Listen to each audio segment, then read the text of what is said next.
Okay, I have the top of the hour, so we'll go ahead and begin. Today's webinar is all about microcredentials. So we're glad you're here. We have a wonderful panel of experts that's going to take us through everything you need to know to get started on your own journey. Microcredentials in higher education, strategizing the journey at your institution. I'm Megan Raymond. I lead programs, events, and sponsorship here at WCET. We are a membership organization, and it's good to see so many familiar names of members in our attendee box here. If you're new to WCET, be sure to get on our website and check it out. As we go through today, if you have any questions, please enter them into the Q&A. We're going to hold plenty of time for your questions, so make sure that they're in the Q&A. If they're in the chat, sometimes we lose track, so we'll ask you to put that in the Q&A. If you have resources, comments, please use the chat for that. Kim's going to put a link to the slide deck in the chat, and there's a list of resources as well as contact information for our speakers. We tend to have a pretty active Twitter discussion. If you want to follow along, the hashtag is WCET Webcast. Today's webinar is hosted with LearningMate, so thank you so much for the valued partnership. Again, any questions into the Q&A? And without further ado, I'm going to go ahead and introduce Kate Parker, who's the Vice President for Content Services at LearningMate and is a great collaborator. Please welcome Kate. Thanks so much, Megan, and thanks so much for everyone for joining today. I'm thrilled that you're here to join our conversation. The recent WCET blog series provided a great framework around the why of microcredentialing in higher education. And today we're really going to focus on the how. We're going to start with our panelists in just a moment. But first, I'd like to open it up with a really quick poll for all of you in the audience so we can get a sense of where you are in your journey. So if you could take a moment. And can everyone see the poll there and participate?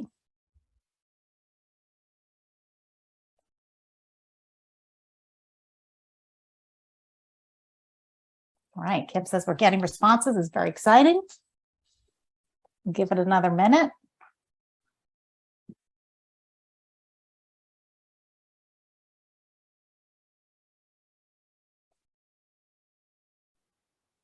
Great. All right. So this is excellent. So it seems like it's a pretty good mix of different stages in the journey here. Some folks on the call are just beginning to think about microcredential strategy. Others are in the planning stages, and others still have started offering microcredentials. So thanks so much for giving us that heads up. I'm joined today by three leaders in the field of microcredentials across the United States.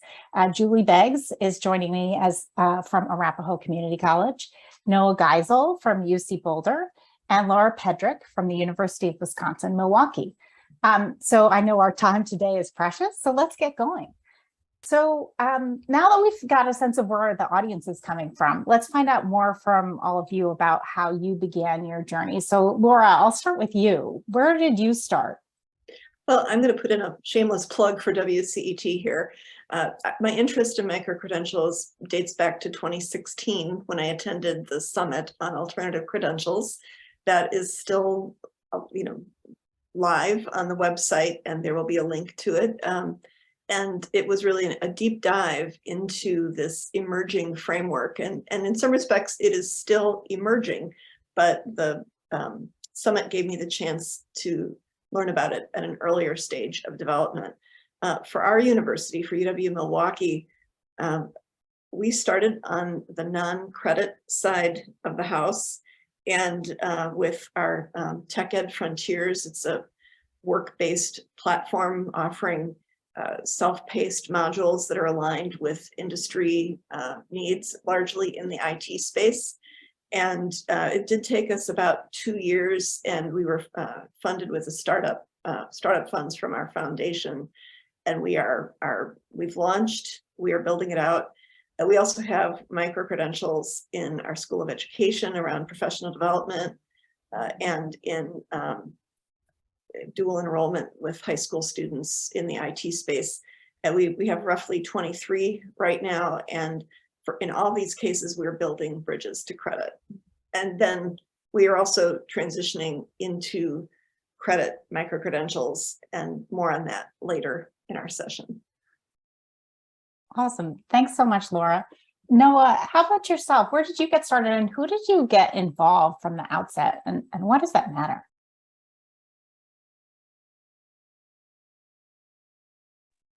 Sorry, I think who we include is a really important question. And but real quick before, how do we get started? One piece of advice that I can offer is if you have the ability and permission to start small, it's really helpful, because odds are you're going to make mistakes and learn along the way. And I like to say that punch is going to get spilled no matter what, and it's a lot easier to clean up a spilled glass of punch than the whole punch bowl. And so if your campus has, if you have the runway to start small and iterate, that's definitely advantageous. I think that when we think about who our stakeholders are, that's just wickedly important, because eventually people are going to get involved, and some of them are going to ask themselves or ask you, why weren't we included before, right? And Priya Parker, talks about the art of gathering and intentional exclusion, right? And so you have a good reason if they weren't included. Otherwise, maybe they should have been included. And so thinking about all these different stakeholders who are going to know so many different things about their specialties that you're not going to know, and make sure that they're invited to the table. And so, at University of Colorado Boulder, we have a microcredential advisory committee. My boss, the university registrar, just had this vision of, we have student affairs, we have deans, we have continuing education, OIT, human resources, career services, all these different stakeholders that are so specialized and have so much expertise to bring. And, if they can bring that expertise earlier rather than later, we're all going to be better for it. That's great. And I see they're getting a lot of traction with your punch will get spilled analogy. I love the idea of starting small. I think that's often very helpful in any initiative, is to get it right in a small increment, get as many people weighing in on that, and then scaling it from there. What about you, Julie? How did you get started and who did you involve early on? Sure. Good morning, everyone. Thank you for being a part of this webcast. I think for us at Arapahoe Community College, it really rooted itself in our desire to continue to connect with employers and to connect with employers so that we could move our equity work forward. The ultimate goal for us is that individuals find success in whatever their journey is. And for a good majority of our students, success is finding employment right away, or having employment while they are going to school.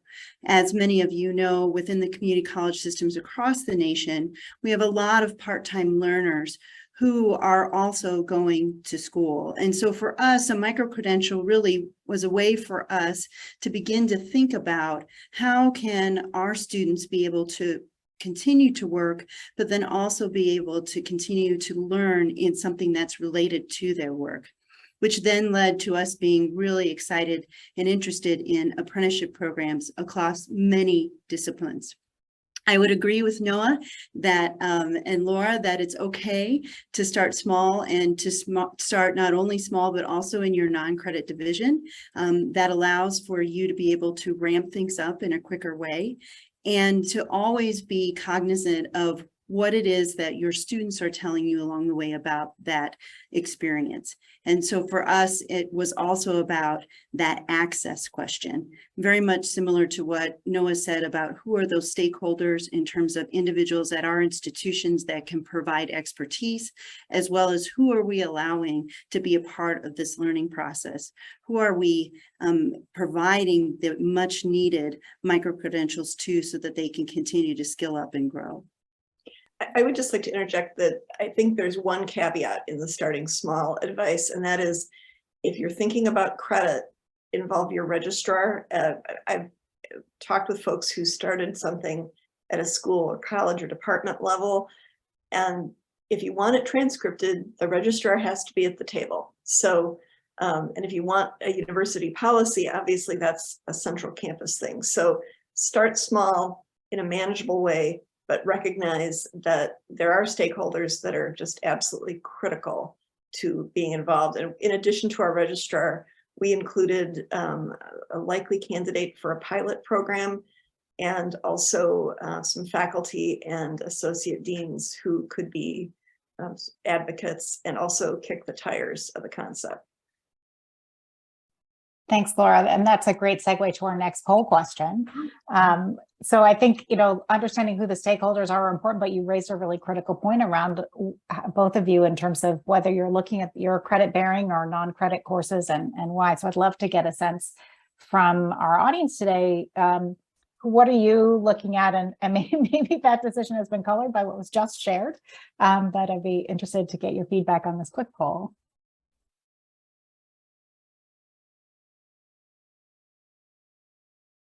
I'm sorry, fire alarm went off, but then it stopped going off. So I lost my focus there for a moment. Kate, was that question for me? And if so, could you repeat the question? Oh, I was just throwing out our quick poll. So I think Kim can put it up, and I don't know, Kim, if we're getting our responses in.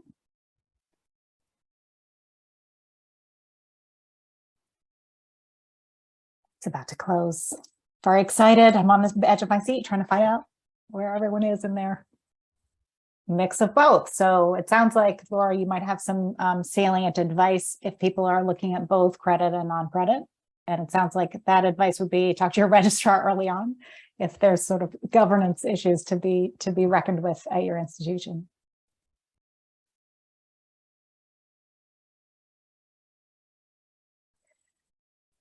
So now that we've talked about some of those preliminary conversations and who needs to be included, and just so everyone knows, they will be following up in the Q&A at the end with there's some interesting queries being raised in terms of resources and stuff. So we'll make sure we're leaving space at the end to talk more deeply with all of you.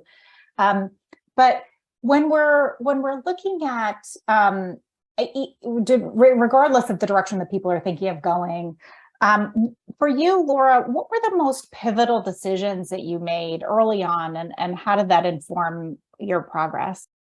Well, I think a pivotal decision was bringing this to our provost and getting executive level leadership support early on, carefully crafting a charge, and starting with a landscape review and looking deeply across the country.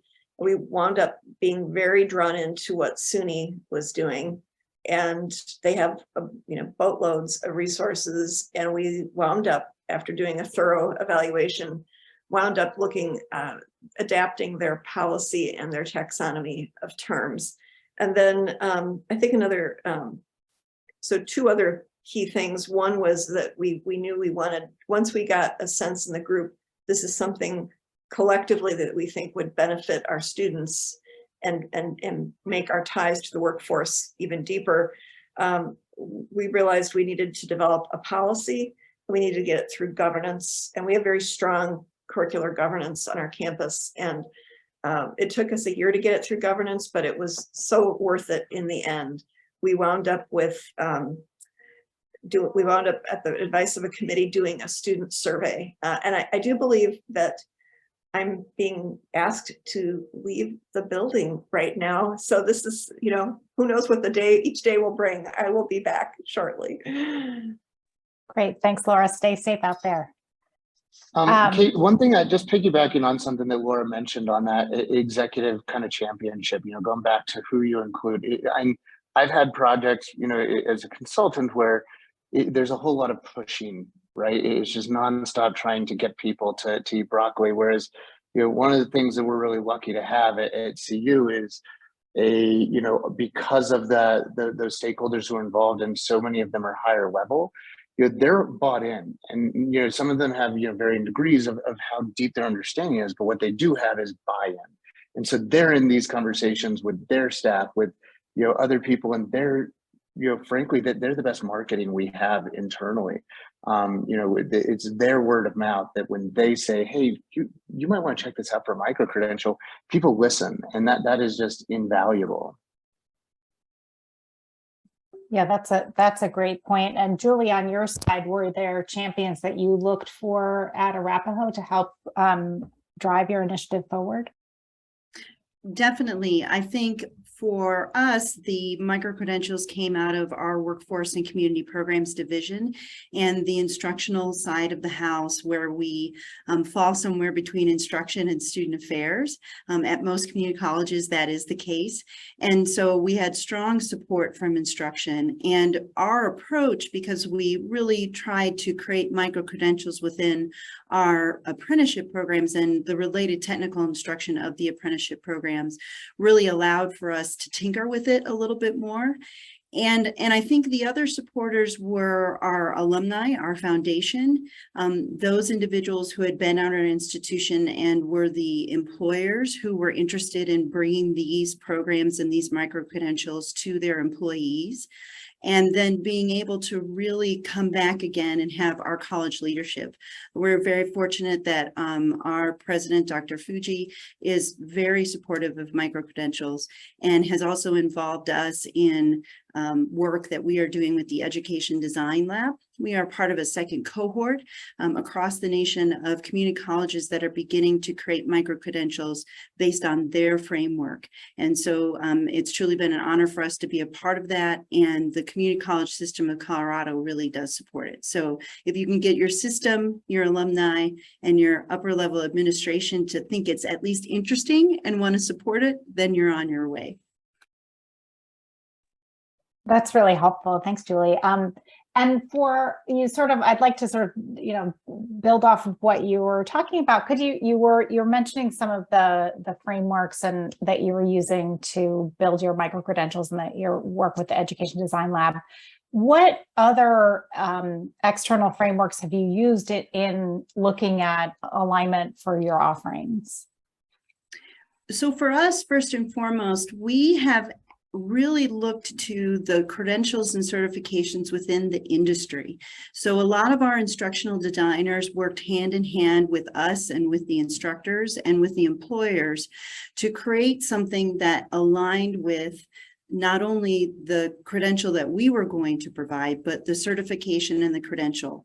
So for example, in our medical assistant apprenticeship program, we provide a microcredential related to medical assisting, but that credential also meets the competencies for the national credential that the students will sit for and hopefully obtain, and allows for them to also meet the needs that our employer has.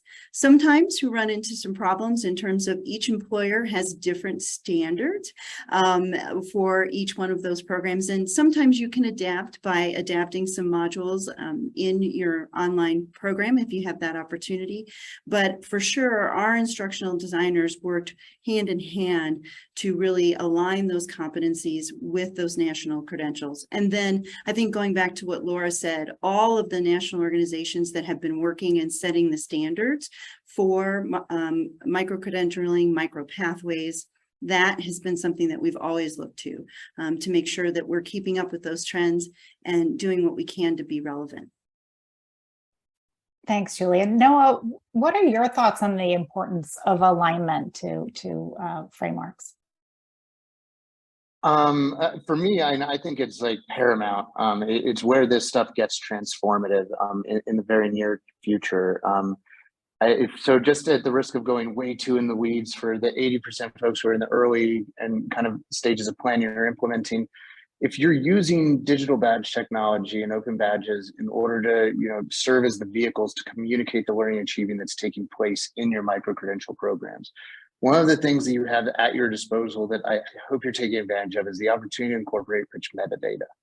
And in part of that rich metadata is this alignment piece that Julie just so eloquently spoke about. And so not just are you able to describe the program and name in a transparent way the criteria that people had to meet in order to successfully complete and earn your credentials, but you can also point externally and say, here on our campus we did this, and if somebody is showing you this credential, it aligns with these external, in a lot of cases, trusted industry competency and standards frameworks. And I think what that where that gets transformed is in not too distant future where hiring managers and admissions counselors are able to say, we know that for these seats, we want to fill with people who have XYZ competencies that align with these, competencies from this framework, and they're going to be able to do because the competencies are going to be machine readable, they're going to be able to do reverse lookups and find the credentials that align with those standards and competencies. So,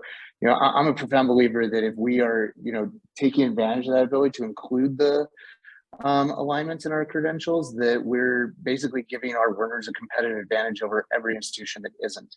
And I can tell you right now, almost nobody is. So I think that at some point everybody will be. But right now, you have this narrow window of kind of having a competitive advantage if you hop on that alignment piece. Sounds like you're also talking about interoperability, which is another aspect of this sort of alignment and metadata that really will drive that learner ownership of their own record and career going forward. So exciting stuff. Would love to have another whole conversation about that sometime. And Kate, one thing I'd love to add to that Noah really brought out too, is that you also want to think about those local chapters of the national associations as well. Noah really commented on, having that leg ahead or getting ahead, and connecting with your regional or local associations is also very helpful, because then they also can help you to shape something that then they can be proud of and partner with you on. And that really helps to promote it and you have greater access to not only their members, but also to their employers. That's a really great point, Julie. And I think that taking advantage of the demand in your region is really critical and really, an inspiring component of your story. Could you tell us a little bit more about how you've looked at labor market data to sort of validate your plans for microcredential offerings? Sure. So for us, we really start first and foremost with trying to create innovations within our own disciplines that we already have. And to that point, Kate, that you mentioned about what are our regions really needing from us, what Noah may need, believe it or not, in Boulder may not be the same thing that's needed here down in Littleton. And so we have to be really aware of that in terms of what our local employers need. So we do use labor market data that is provided to us from our workforce centers. We've done a really good job of doing the best that we can to build relationships with those individuals and those leaders who are in the business services division. And so we will talk to them about, where are you seeing people asking for the greatest needs in terms of talent? And we do our best to listen to that and to provide that feedback. And then really having listening sessions with employers, and then also looking at national trends.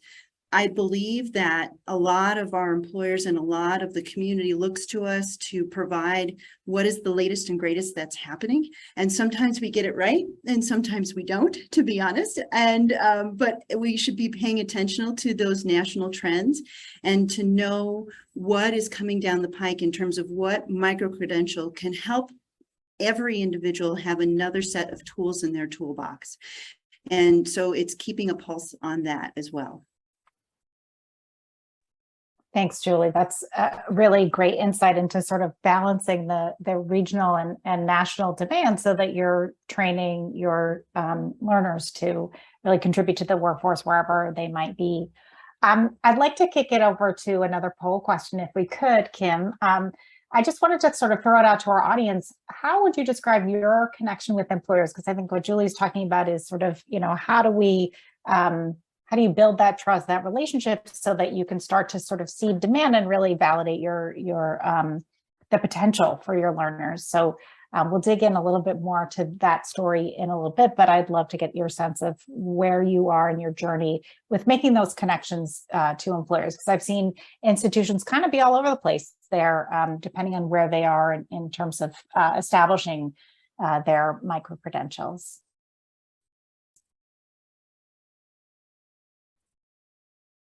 So it's the results. While people are answering Yeah. that, I just want to champion the work that Julie and her colleagues are doing. I feel like it doesn't do justice to just say it's awesome. And that when we think around validating that there's a market for this stuff, their learners are going in knowing that they're pretty much going to get hired at the end of it. It is, worked at the Partners Education Design Lab. That's one of, I believe that's kind of a requirement to work with them, is you have to bring an industry partner to the table in order to participate in these cohorts, so that there's from the get-go backwards design happening in tandem with the people, kind of these really valuable stakeholders. If you think about it, they need to care and trust that these credentials are valid. And another shout out would be, I recently saw at Northern Kentucky University, for their micro-credential proposal form, they actually require you to have a letter from an industry partner advocating for the creation of this micro-credential program, so that they actually on campus in their proposal process force you to have that validation from the community that this is serving market need. And do you guys have any advice? It looks like, a quarter of the folks on the call don't yet have any connection with employers. How do you make that first contact? What's the, I imagine there's sort of like a, maybe a little hurdle there. What would be a good first step to making a connection with employers? So believe it or not, I am a introvert by nature. But oddly enough, I'm always doing my best to be where employers are. So I will attend chamber events and be waiting in the background to talk to individuals, standing by the coffee to make sure that I can catch them. And I also do my best to try and go out and visit with human resource professionals. The human resource professionals within those employers are the ones who are trying to find the quote unquote talent, which is our students, we hope. And so talking to them about what are their pain points and what are they needing, and truly going and meeting with them for a listening session just to find out what they need, not being able to promise anything, but just trying to find out what they need. And then doing the best that you can to connect with your local workforce center. And if they happen to have a business services department, they usually also have a pulse and can connect you with them. And those are the things that we try and do. It is hit or miss. Sometimes you'll meet with 10 individuals from one employer and you'll get one contact that's really good or someone who's really interested, but I'm not going to lie and tell you that it's really easy. It is about networking and it is about connecting with individuals on that level. And then I think being able to deliver in some way. And that's where, going back to Noah's point about small and being willing to admit when you've spilled the punch, when you've made a mistake, and being able to make sure that they understand why that happened, and making sure that they know that it was because you were trying to meet this need, or making sure that you're adjusting a competency to make sure that that meets what they're looking for. That's really useful, Julie. I appreciate that. So tell me a little bit more, Julie, about how you do collaborate with your industry partners, and in particular, like, how do you help them understand the competencies that you're building towards? So how do you keep them sort of engaged with the academic-ish model that is, working to serve their labor needs? Yeah, so this is where our instructional designers are champions. We are very fortunate to have instructional designers who can share with employers kind of what a learning competency looks like, and translating that to what makes the most sense in terms of what they're hoping to gain or what they're hoping to hire, if you will. And that has been, I think, something that we've relied on. And then we literally do sit down with employers and have them review our content and have us be really listening to the feedback that they're providing. We do our best to do that at least once a year, especially with our medical assistant apprenticeship program and the microcredential we're providing in there. We have updated that program at least 8 times based on employer feedback. And it hasn't been overhauls, but it's been tweaks that have made all the difference in the world. An example of that is the regular cadence that we would have for our medical assistant program was not the cadence that the actual employers wanted to have. And so once we received that feedback, we really reworked what was being introduced first. And especially since these students were going to be working at the same time, we had to get them up to speed on things that they probably wouldn't learn until they had gotten to their clinical or lab experience.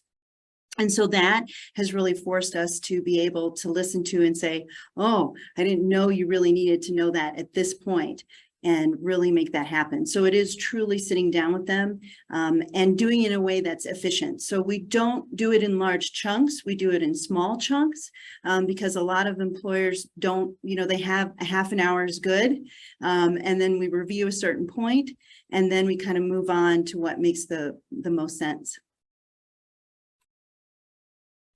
I think we've sort of, to Noah's point, I think we've sort of like danced around the edges of what you've been doing at Arapahoe with the apprenticeship program that you're leading. Could you tell us a little bit more about how that works and the arrangement that you work with the employers, and then also how do you bring students into that program? Sure. So it is a partnership with the employers. Community colleges really can't have apprenticeships without the employers. And so we partner with Centura Health and Health One, which is the HCA version in our area. And we developed the program so that the students are hired as employees by Centura and Health One.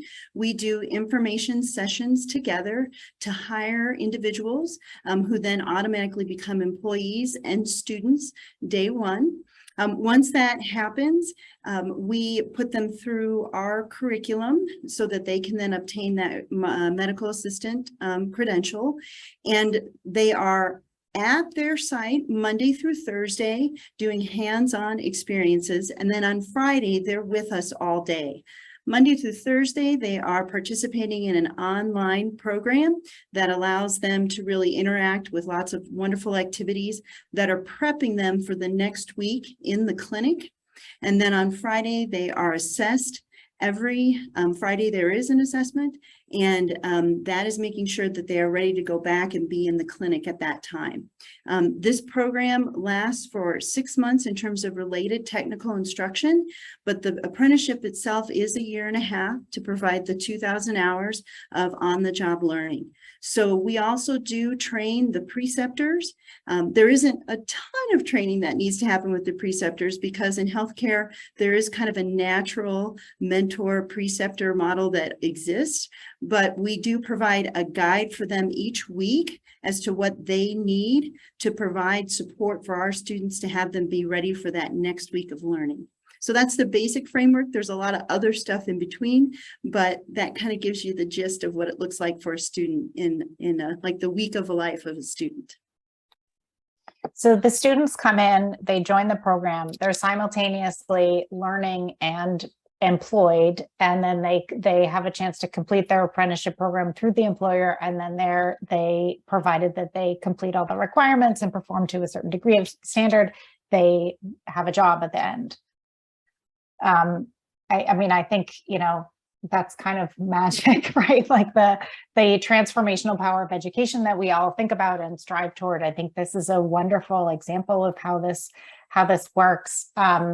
How do you bring students in, and is it different? Like, is the recruiting or student support model different from other programs or other elsewhere at your institution? Sure. So we co-recruit, if you will, with the employers. Centura Health and Health One do a great job of advertising as well. So they have it on their job board because they really are going to become employees. And we promote it on our website, and then we have information sessions that are mostly virtual at this point, have been since the pandemic started, but we have some that sometimes are in person. And we really allow that process to work itself through. And then once a student is with us, we do have navigators. Arapahoe Community College has really begun to adapt this navigator idea, someone who is supporting them in their career choice, supporting them in their academic choices, and supporting them in navigating those life challenges that happen. We also partner with the workforce centers to provide alternative funding. So most of our students receive funding not only from the workforce centers, from federal financial aid, but we also have an employer match for this. The state of Colorado has what's called Colorado Opportunity Scholarship Initiative funds, and those funds can be matched by employers. And so most of the tuition for this program is paid for by those braided funding models. And that then allows for the students to not necessarily have to worry every day about, can I pay for my books? Can I pay for my tuition? And what does that look like? It is not easy. I can tell you that there are many gray hairs in here that you just cannot see. And I got some makeup under here for the the baggy eyes, but it's worth it when you see them be transformed in terms of their experience of where they was to where they are now. But we've made many mistakes along the way, but we have done the best that we can to keep those cohorts small. So we invariably will only have 15 to 20 students each time a cohort is running.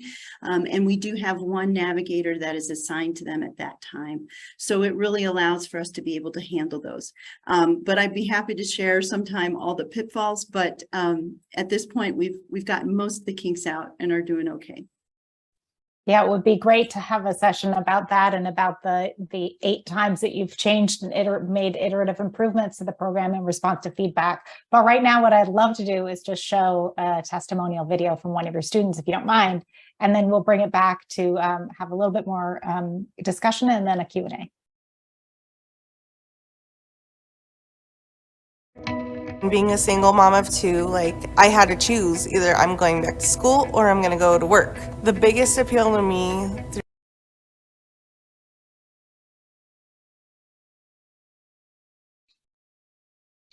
Looks like we've got a technical issue. We're getting that sorted out. I had to choose, either I'm going back to school or I'm going to go to work. The biggest appeal to me through doing this program was I was working and going to school, and having 2 kids that rely solely on you to take care of them, it was a no-brainer for me. That was to provide while still getting my education. Getting a paycheck every other week with Centura, knowing I have an employer lined up already before even graduating, feels amazing. The fact that it was only 6 months, I won't lie, when they told us that, I was kind of sitting there like, what? Going through school, I was that C student, but this program showed me that I can be that AB student, and it's shown me I have something I'm passionate about, taking care of other people, helping other people, being somebody that somebody else can count on when they don't feel good. The most valuable aspect was, I say, getting hands-on learning. I really do think it's the career path of the future, because people graduate and they don't have the hands-on experience. You do it in class before you do it in the setting. So it's nice because you've gained that confidence. I would tell the person who doesn't want to do it, or who is nervous to do it because of how intense it is, to take the chance. And if you really want it, you're going to push yourself to the limit. You're not going to let yourself fail at this point. This program has changed my life for the better. It's allowed me to be able to support my kids, be able to move forward in our lives from what was such a rough time. This program supported me in so many different ways, especially financially. I didn't pay for anything. And this has just been an amazing experience for me. It got my foot in the door to the medical field. I've proven to my kids that no matter how old you are, no matter what your circumstances, if you want it, you work for it. It's really shown me, and I'm hoping it's shown my kids that, we're strong and we won't give up.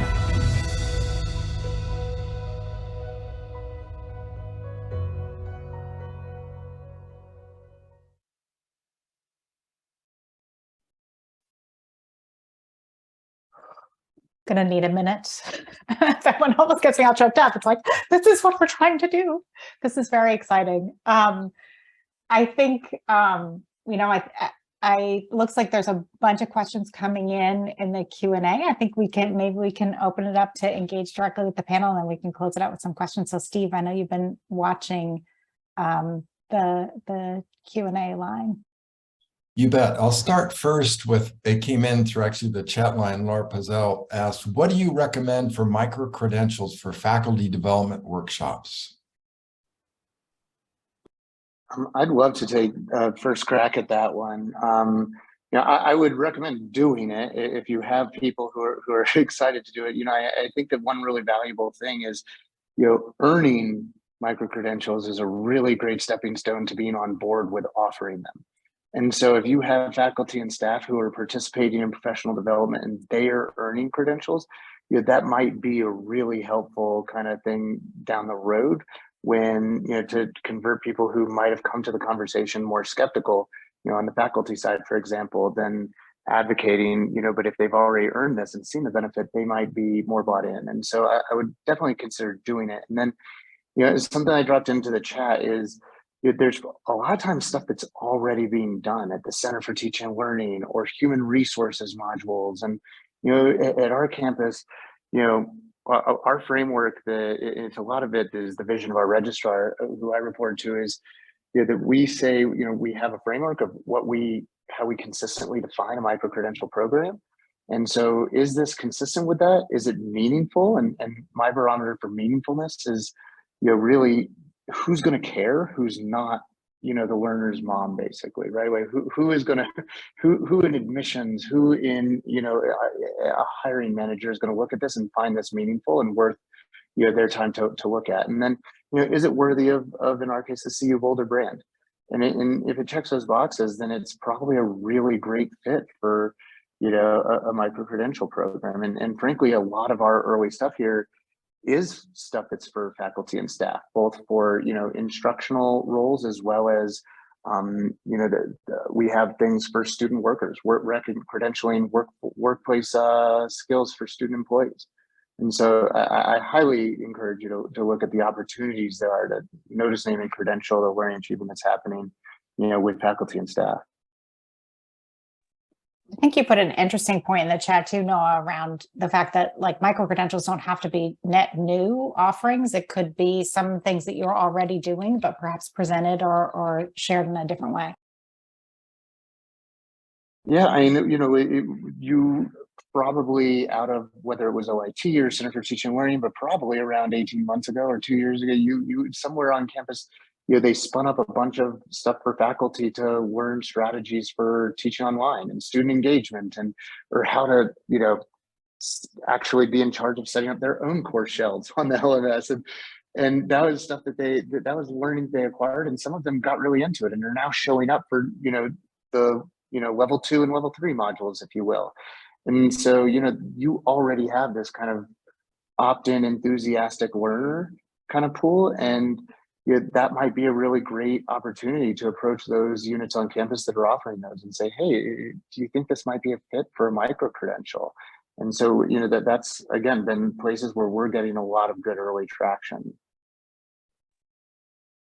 We're seeing too, with a number of different institutions that we work with at LearningMate, they're also examining, if they have a competency-based program to begin with, maybe looking at, okay, so if there's 3 competencies in a course, could a competency as a standalone unit be a micro-credential that might be stackable in some other way, or might be offered to someone through another channel? So it's another way of potentially getting new users, new learners into an existing kind of a program, just with a different entry point. Which also speaks to access and equity, right? When we talk about, and I would say, Kate, that's, speaks to that earlier alignment point, right? Even if it's not standard, it could even be, specific kind of learning outcomes within given courses. And so, there might be a micro-credential that's offered out of your Center for Leadership that, maybe that's a really difficult or not highly selective, let's say, program to get into. How might you be able to get in, ensure access to learners who aren't a part of that? Well, one way is if you're identifying those, granular level, learning outcomes and competencies within a program, you can create on-ramps potentially, right? And pathways for learners who are coming from other places to still have ways of demonstrating competency and still accessing through, what in a more, historical perspective we might think of as being more aligned with like PLA and things like that, but within our own campuses. Laura, I'm so glad that you're back. I'm glad that all is well in your building. Well, Milwaukee has 2 giant waves of tornado producing we've had like 4 tornado touchdowns in Milwaukee County. So yeah, I think we're okay now. So sorry about that, everybody. We were just talking about, really like what can be a micro-credential in a way, like how can you validate whether something is a worthy offering that's sort of in harmony with your values as an institution. And I don't know if there's anything you'd want to chime in there in terms of how do you decide to launch one? So there are some things that we have a list of best practices. We also have things we discourage, and sometimes the things you discourage are really more important in the short run. And one thing we want to avoid is the cafeteria style microcredential. Pick one course from here, one course from there, and one course over there. We need coherency. Faculty need to do the work of defining the competencies and having a there for the microcredential. We also do not advise faculty to start microcredentials to design microcredentials with courses that are infrequently taught. This is on the credit bearing side. So if you only teach it once every 4 years, it is absolutely not a good credential. You don't want to wind up having to, if you have students in the microcredential, then deciding, well, we have to offer this because we have these 6 students who are pursuing this microcredential. You need to go down sort of the main pathway of your offerings. You can be a little bit more, the self-paced non-credit has, of course, more flexibility, but best practices are that we have it tied to the NACE career readiness skills, which I'm sure others have mentioned, that it is clearly skills based, and that it again has a sort of organizing principle, and that the program is connected with industry on what the core skills and competencies are. Sorry if I've replicated stuff people have already said. This is a weird experience. No, not at all. Steve's watching our chat for us, or the Q&A channel. Steve, what else are people asking? There's 2 questions that are related that I think would be really important. We want to make sure we address all of these, but 2 that we can group together, and I'll say them jointly. First is, do employers and high school advisors understand and accept microcredentials and what these microcredentials mean for students? And related to that, Georgia had asked, have you seen an increase in the value of microcredentials, both credit and non-credit, by employers, and are specific industries more amenable?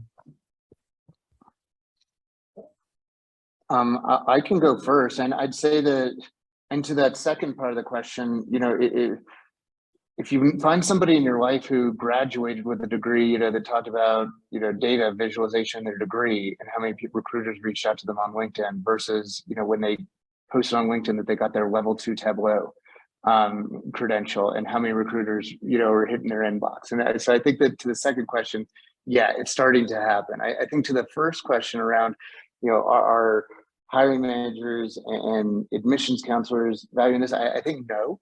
I think that we have data. We know that factually, no. And what they are noticing is that they have really expensive problems, right? On the hiring side, we're not good at it.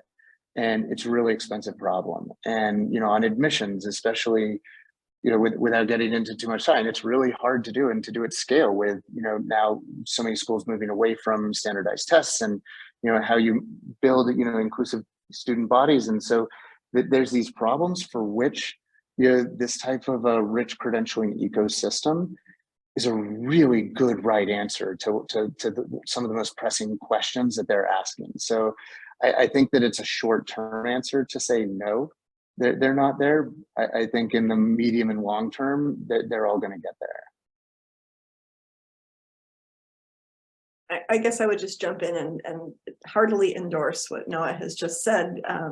On the employer side, they might not be using the word microcredential, but when they talk about what their needs are, they need clearly defined skills in the individuals they hire.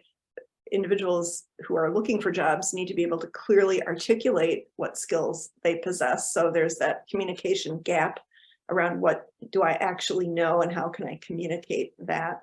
I do think we have to sort of work the concepts with the sector, and the strategic, your whatever, like workforce development, offices, strategic partnerships. There's different groups, whether it's the Chamber of Commerce or Workforce Development Board, or some other advisory body that your school or college might have. I think this concept needs to be introduced and socialized to the workforce stakeholders. I would agree with Noah and Laura wholeheartedly, and then add to that there are some industries that are more amenable to it than others. The healthcare industry is very used to having a credential of some sort or some kind of annual certification. Same applies for most of the trade organizations, or what we can traditionally consider trade organizations. When we move more into the business realm, there are so many segments and targets in terms of what somebody actually needs, and so that's when you really need to have those conversations with those local employers. To Laura's point, they may not be able to say micro-credential, but they're shooting all of these skills out to you to say, I want them to do this, this, and this, and that in itself, it can become this micro-credential. And the answer to the question in around high schools, we have noticed here in the state of Colorado that a lot of our high schools are creating what are, some of you may also have, is innovation centers, or centers where they are beginning to also make more connections with employers and have their students have some kind of credential along with their high school diploma. And so that has become an interesting parallel in terms of competition and collegiality, if you will. During the day, our hope is that they're going to be working with the high school students to get them to that credential, and we're hoping that we'll also get to share in that, and possibly having adult learners who are part of that space. But those spaces and that reality of each one of them creating these opportunities for students to begin thinking about work and the world of work earlier through an innovation center are a reality specifically for community colleges. And so it's something that we continue to figure out and navigate as best as we can. Cool. Thank you, Julie. Real quick, another question. One, I'll start with you, Julie, just because we talked about this previously about, for example, regardless of demographic, the students are having equal success. The question comes in, can you please share more specifics around enrollment, total headcount in a year period for all micro-credentials, or highest enrolled microcredit, and count? Sure. So for us, because we started small and just with our apprenticeships, truly we probably see about 30 to 50 given a semester or given a cohort. We are doing our best to be intentional about that. After we finish our time with the Education Design Lab and working with the cohort work there that's going to be happening, we'll probably get closer to about 100 or so. And then we're hoping that will expand. But at the end of the day, the enrollment is really a combination of looking at employer need along with getting a pulse of where people are in their careers. We do a lot of work to talk about and share out that we are the place that individuals should come if they're thinking about a career change and what that looks like. We don't have a secret sauce that is the magic to enrollment, as all of us know. It's just being in front of people and combating this fun little device that we all have. And so we do the best we can with the resources we have to reach out to people and make sure that those connections are happening. So again, slow and steady is our motto here, and we're doing our best to make that work.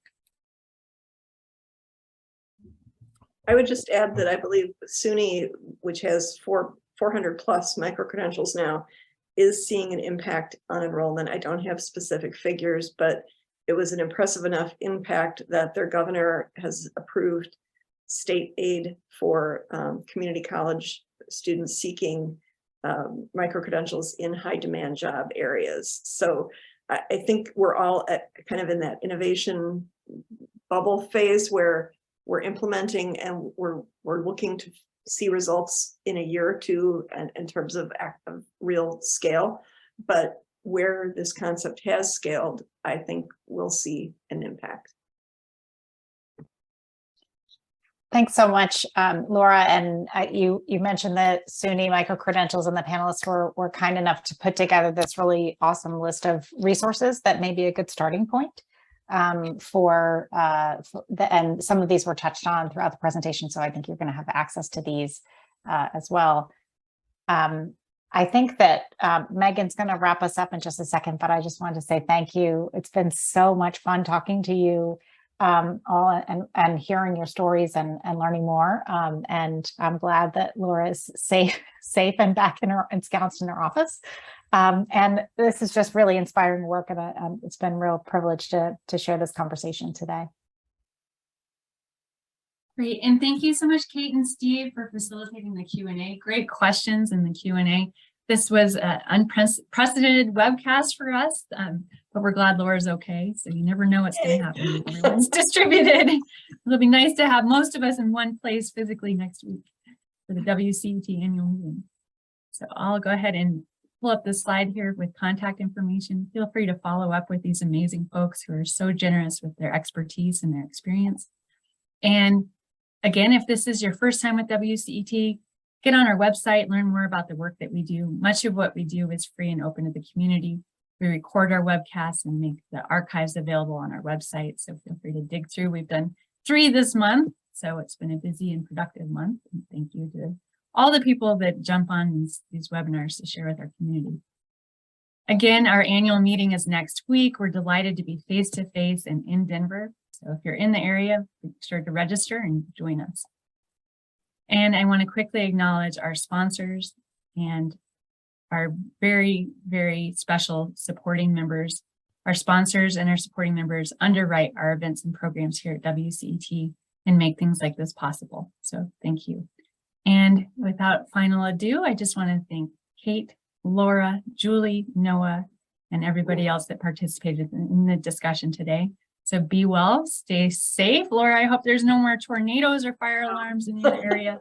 And we'll see you on the next WCET webcast. Take care, everybody. Thank you so much. Bye.